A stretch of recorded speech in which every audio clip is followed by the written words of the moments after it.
Okay guys, thanks for joining in again. So today we're going to go over how to overcome objections in general, right?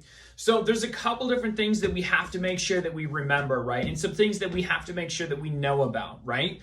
First things first, emotion, okay? Emotion.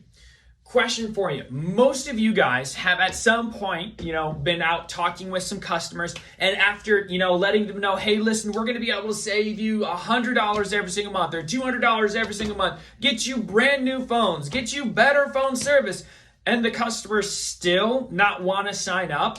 Why wouldn't you? It's completely rational, completely logical for them to switch over, yet they don't. And I'll tell you the reason why, right?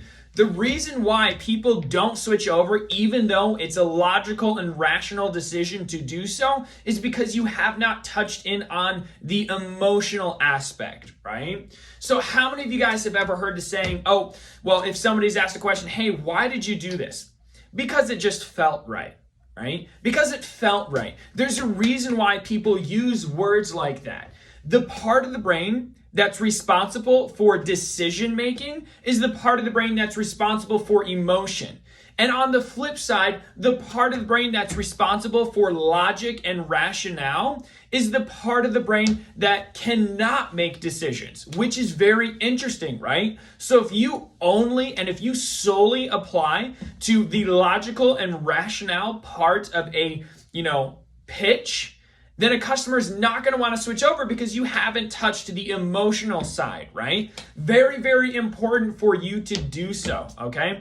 So when somebody, is talking about, hey, listen, we're going to be able to save you $100 every single month. Instead of saying, hey, listen, we're going to be able to save you $100 every single month, here's what you should say, Mr. Customer, okay? Imagine this. Next month, when you're sitting down, okay, you realize you just saved $100 every single month, right? So you now have an extra $100. So you decide to take your wife out to the Cheesecake Factory, okay? So now you're sitting in the Cheesecake Factory, right? You look down at your brand new phone. You see your beautiful wife sitting across from you. You just saved $100.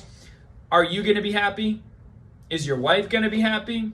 Awesome. All right, we're going to go ahead and check and see what we can do for you really quick. How do you spell your first name, right? Then you're going to close and go right into it. So I just brought in a little bit of emotion, right? So I had the customer think about, being really relaxed, right? Being able to save so much money and putting an application to it, okay? Always put an application to a monetary gain, okay? If a customer is saving $100 every single month, no, they're not saving $100 every single month. No, they never have to pay for groceries again, right? I'll tell a customer, hey, listen, $100 every single month, that's like me buying groceries. Imagine if I never had to pay for groceries again.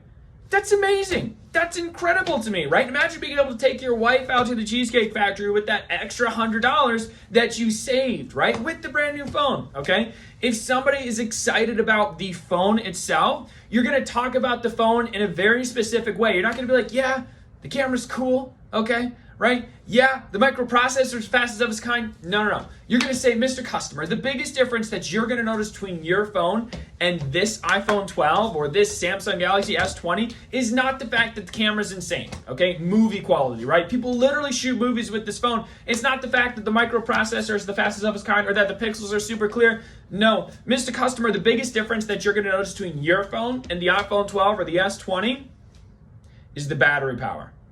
You only have to charge it once every 2 days, right? Mr. Customer, have you ever woken up in the morning, looked over at your phone, and realized you forgot to plug it in? Sucks, right? It's horrible. The cool thing is you don't have to worry about that with the iPhone 12 with its 2-day battery life, right?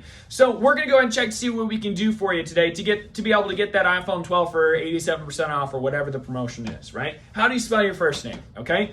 So what I just did is I put out a stressful situation. I'm sure all of you guys have gone out. Have you guys ever looked down at your phone and saw that it was only at like 20% or 15%? It kind of builds up a little bit of a stress, right? You're seeing, oh no, I'm gonna run out of battery, right? You start to have that little stressful feeling. And then if I were to say, when I'm telling the customer, hey, listen, I'm bringing up this stressful situation, and then I were to give them the relief of the stressful situation, they're going to want that relief, or in this case, the phone. So that's bringing out a feeling, right? That's bringing out an emotion for a customer to latch onto to then make the decision in favor towards, okay? Super important, guys, that we're making sure that we're adding in emotion to everything that we do. You know, if a customer is excited about perhaps the phone service, right? The service being better. I'm going to be talking about FirstNet, right? So FirstNet is something very specific that I like to go over. We're going to bring that up in another video. So make sure that you guys do tune in to how to explain FirstNet to a customer. Thanks again, guys. If you guys have any questions or you have anything that you'd like me to go over, feel free to post it down in the comments below. Thank you so much.